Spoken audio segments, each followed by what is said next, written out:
Jezu Krisht do të lexojmë nga Dhjata e Re përsëri tek letra drejtuar Romakëve të apostullit Paul, lexojmë nga kapitulli 4, paragrafin 18. Romakëve, kapitulli 4, paragrafi 18.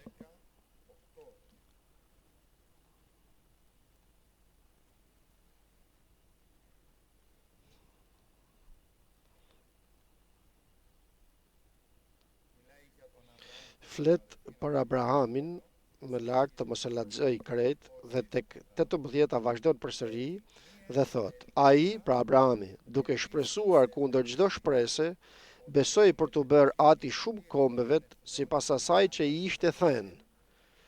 Kështu do të jetë pasardhja jote. Dhe duke mos qenë as pak i dobët në besim, nuk i kushtoi kujdes trupit të tij, i bërë tashmë si i vdekur, ishte pothuaj 100 vjeç. As barkut të vdekur të Sarës. Madje as nuk dyshoi nga mosbesimi në lidhje me premtimin e Perëndis, por u përforcua në besim duke i dhënë lavdi Perëndis. Plotësisht i bindur se atë që ai kishte premtuar ishte edhe i fuqishëm ta bënte. Prandaj edhe kjo ju numërua atij për drejtësi. E po nuk u shkrua vetëm për te, që kjo i ishte numëruar, por edhe për ne të cilëve do të na numërohet, neve që besojmë në atë që ka ringjallur prej të vdekurve të Jezusin, Zotin ton, i cili u dha për shkak të fyryve tona dhe u ringjall për justifikimin ton. Për shkak të mëkateve tona dhe u ringjall për justifikimin ton. Kishte edhe për Abrahamin që thot për shpresën. Tha në pjesën e parë se në premtimin e Perëndis drejt Abrahamit për lindjen e birit të tij nga Sara, po e dëgjoi premtimin, e priti, por kur erdhi ora e vështirë e provës, Sara e para, pastaj edhe Abrahami ran në atë gabimin, duke menduar se kështu do të përmbushej vullneti i Perëndis.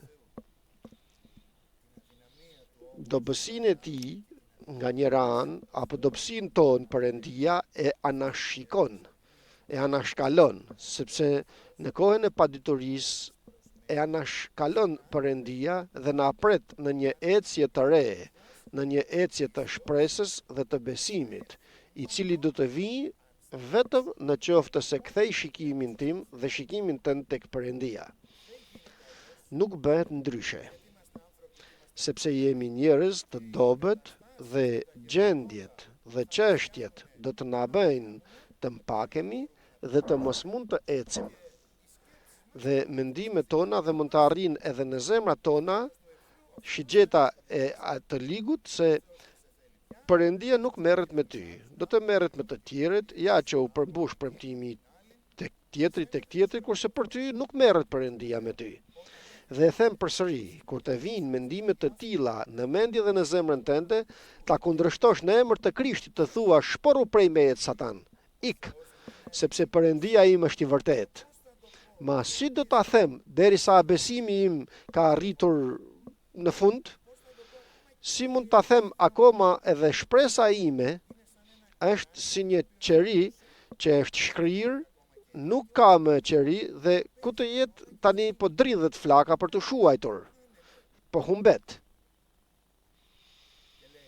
Dhe thot këtu apostulli Paul, vëllezër dhe motra, në fjalën drejt Romakëve për Abrahamin. Ai, edhe pse nuk kishte shpresë, sikurse i plakur në moshë dhe plakur dhe shterpe shoqja, ai shpresoi kundër çdo shpreset dhe besoi për të bërë atë i shumë kombeve. Shikoni, sipas asaj që ishte thënë, shpresoi. Dhe thot këtu, kështu do të jetë pasardhja jote. Shkoi pra përsëri, ndërsa shikonte se po i humbte shpresa, besimi i tij po mpakej dhe shkoi përsëri tek fjala e Perëndis. Pa edhe një herë atë që i kishte thënë Perëndia, domethënë. atë që i kishte premtuar Perëndia.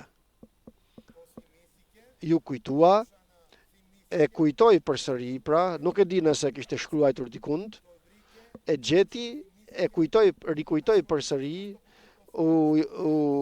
e mbajti atë që i tha Perëndia, e përqafoi ose e pranoi atë që i tha Perëndia. Dhe mundësisht tek njëjti libër thot se besimi, tek Romakët pra, besimi vjen nga dëgjimi dhe nga dëgjimi fjalës të Perëndisë. Pra të gjitha vazhdojnë nga fjala. Në fillim ishte fjala. Të ka premtuar diçka Perëndia, të ka dhënë diçka Zoti. Kujtoje fjalën përsëri, ta kujtosh dhe ta rikujtosh gjithnjë dhe gjithnjë. Dhe Zoti gëzohet kur i rikujtojmë premtimin që na ka bërë, por merr forcë nga shkrimi i shkruajtur. Nëse kam ndaluar së studiuar i fjalën dhe të marr ushqim prej fjalës, atëherë s'do të mundem t'ja dal. Nuk do të mundem të qëndroj deri në fund. Nuk do të mund të rritet, të shtohet besimi im apo shpresa ime. Nuk do të bëhet. Ky është fillimi i të gjithave, pra fjala. Vazhdoj me fjalën pra Abrahami. Fjalën që ishte thënë nga Zoti. Rri Sara këtu, bëm një gabim, nuk e bëm sikur duhet, nuk ishte ajo që donte Perëndia, bëm diçka vet nga mendja jon, lëvizëm dhe bëm atë që nuk duhej, kështu menduam, kështu tha Mojsiu. Do të mendojnë të tjerët se unë jam ai që kam për t'i çliruar. Jo. Këto të gjitha janë njerëzore. Perëndia do të veprojë dhe Abrahami tani më vazhdon dhe diçka lind në zemrën e tij. Diçka e re, një tjetër shpresë. Arritën 99, 100 vjeç, tani të bësh fëmijë. Kur ta dha premtimin Perëndia ishte 75 vjeç. Atëherë mbas edhe mundje, por tani do të lavdërohet Perëndia. Haleluja. Tani do të lartësohet emri i Zotit.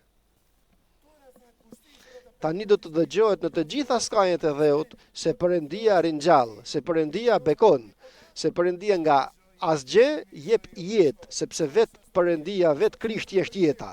Le të lavdërojmë Zotin, vëllezër dhe motra, të lartësojmë Zotin. Në dobësinë tënde, aty ku i humbet të gjitha dhe shpresa jote është shuajtur, vazhdo përsëri nga fjala.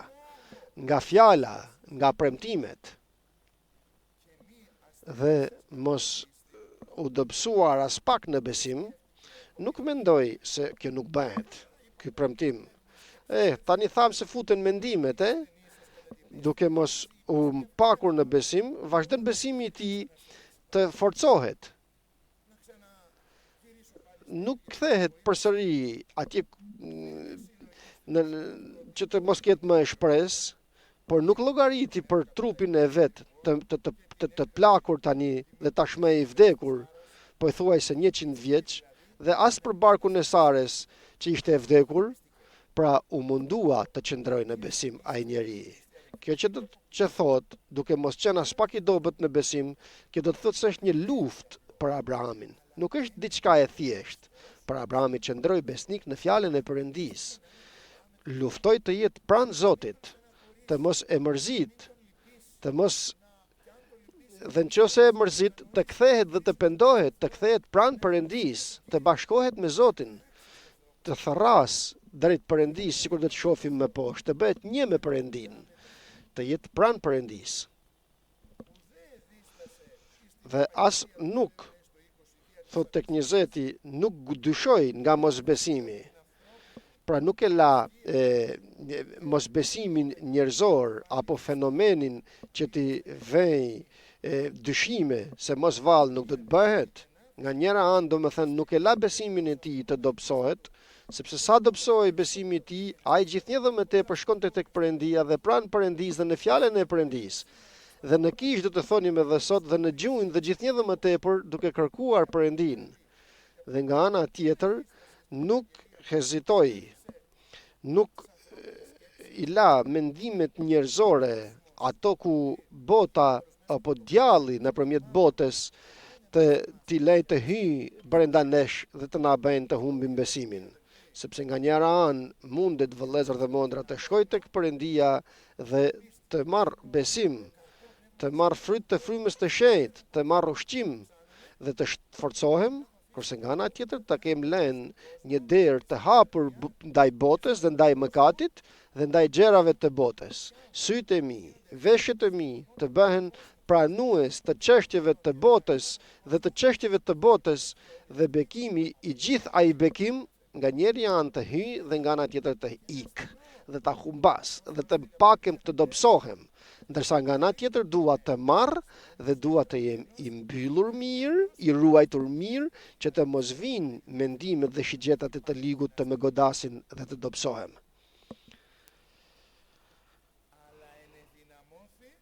Por u forcua, thot, dhe kjo është hapi i 4 dhe i fundit që bëri Abrahami, u forcua në besim, duke i dhenë lavdi Perëndis dhe duke u bindur në atë premtimin që ishte dhenë, pra u informua sa më shumë t'i afrohesh Perëndis, kohen që nuk është realizuar akoma premtimin në ty, Perëndia ka për të informuar.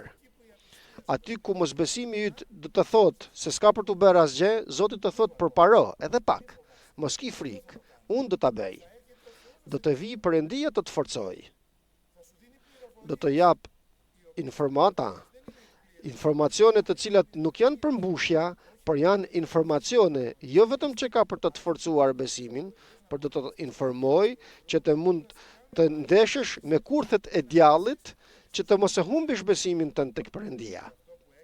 Dhe ajo që bëri është se mendoi dhe mendonte se ai, pra Perëndia, mundet që atë që ka premtuar edhe ta realizoj. Dhe të pyes, amen? E beson? Nuk na e thot njeriu, e shohim të shkruajtur, vëllezër dhe motra. Dhe ne ftohemi në këto gjurmë dhe në këto hapa ta ecim. O Zot, i dobet jam, eja në lutje. Mbase është mpakur besimi dhe shpresa ime, por e di o Perëndia im se ti je i fortë. Atë që ke premtuar dikur kur më premtove, ti do ta realizosh. Nuk e di se si, as mënyrën se si. Nuk e di as dhe kur, por nuk është as për mua kjo që ta shoh se kur dhe se si. Mos të ankosemi pra se çfarë do të bëj këtë, do të bëj tjetrën, jo tek Zoti të shkojmë. Të vetmën gjë që na duhet ne është të bashkohemi me Perëndin. Të tjera do t'i bëjë Zoti. Aleluja. Ankosemi, mos do të jem këtu, mos do të jem atje. Nëse je pranë Zotit, mos ki frikë për asgjë. Vazhdo dhe prit premtimet e Perëndis. U forcua në besim, thot pak përpara, duke lavdëruar Perëndin. Kjo që thot duke lavdëruar Perëndin nuk është rezultat i forcës së tij apo i besimit të tij, por është nëpërmjet asaj që u forcua në besim. Domethënë, lexoj fjalën e Perëndis, nga ana tjetër lavdëroj Perëndin, lartësoj Zotin, lavdëroj Perëndin, imnoj Perëndin, ma akoma nuk është përmbushur asgjë, po por këtu është hiri, vëllezër dhe motra. Këtu është hiri. Kur nuk është përmbushur diçka në jetën tënde, e pret dhe aty lavdëron Perëndin. Dhe tjetri që të shef, unë që të shoh të lavdërosh Perëndin, e dini se çfarë forcët më jep edhe mua dhe çfarë hirit marr nga Perëndia kur të shoh duke lavdëruar Perëndin, sepse shoh, shiko, motra, vëllai, akoma s'është përmbushur ajo që i ka premtuar Perëndia, por ai lavdëron Zotin. Edhe unë të lavdëroj Zotin, edhe unë të lartësoj Zotin. Kjo është mënyra, këtë na thot shkrimi, nëpërmjet të cilës, pra të lavdërimit.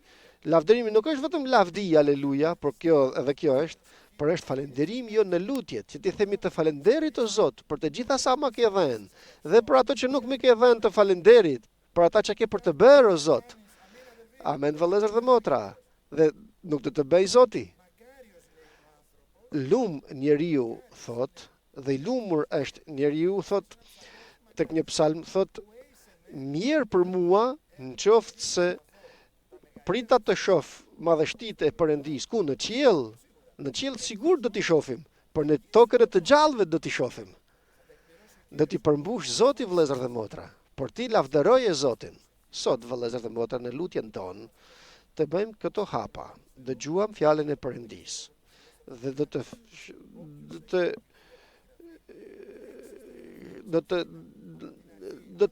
të mos e lëm shkrimin, dëgjo predikimet, hap fjalën e Perëndis, lexo dhe studio. Mbaje mburojen e besimit, ngrije lart, që të mos të prekni shigjetat të ligut. Por në shejtërimin tënd do të ndihmoj Perëndia të qëndrosh në shejtërim dhe në pastërti. Dhe mos i lë mendimet dhe botën të vinë për të vjedhur atë që Perëndia ka mbjellur në ty dhe pak dhe do të japë fryt. Don që të ta vjedh, do të vijë djalli nëpërmjet vullnetit të botës të ta heq, mbyllja dyert, mbyllja dritaret. Mbaja atë që të ka dhënë Perëndia në zemrën tënde. Dhe vazhdo ta lavdërosh dhe ta falenderosh në dobësinë tënde, atje siç kur je, atje ku ke humbur dhe shpresën mbase. Provoje Perëndin. Ta provojmë Perëndin. Sot është rasti. Kemi këto 2-3 orë lutje që na dhuron sot Perëndia, por edhe jeta jon të ndryshojë, të na ndihmojë Perëndia të ecim në një ecje të re, vëllezër dhe motra. Duke lavdëruar Zotin dhe duke pritur Perëndin të vijë të përmbush të gjitha sa na ka premtuar. Jo që të themi sa të mirë që jemi, sa i mirë që jam, sa e mirë që jam, apo kisha sa kishtë të mirë që jemi, jo, mos ndodh kjo të mburremi për të tilla gjëra. Por t'i japim lavdin dhe të lavdërohet Zoti, vetëm Perëndia. Dhe kemi edhe një tjetër premtim, se vjen për të na marrë. Dhe ja, po vi shpejt. Dhe në qoftë se thoshte atëherë Krishtit tek zbulesa e Gjonit se po vi shpejt, që e tha që atëherë, sa më shpejt është sot ardhja e tij. Derisa të premtohet ky premtim i Perëndis që Zoti të vijë të na marrë, kemi një këshill nga vetë Perëndia dhe se si të jetojmë. Kush bën të padrejta, le të jetë i padrejt. Kush të jetë i njëllosur, le të njëlloset edhe më tepër. Por i drejti le të bëhet më i drejtë dhe i shenjti më i shenjtë. Dhe ja, po vi shpejt dhe shpërblimi im është me mua që t'i jap gjithë secilit sipas veprës të vet. Unë, thot Zoti, jam Alfa dhe Omega, jam fillimi dhe mbarimi, i pari dhe i fundit. Amen, vëllezër dhe motra.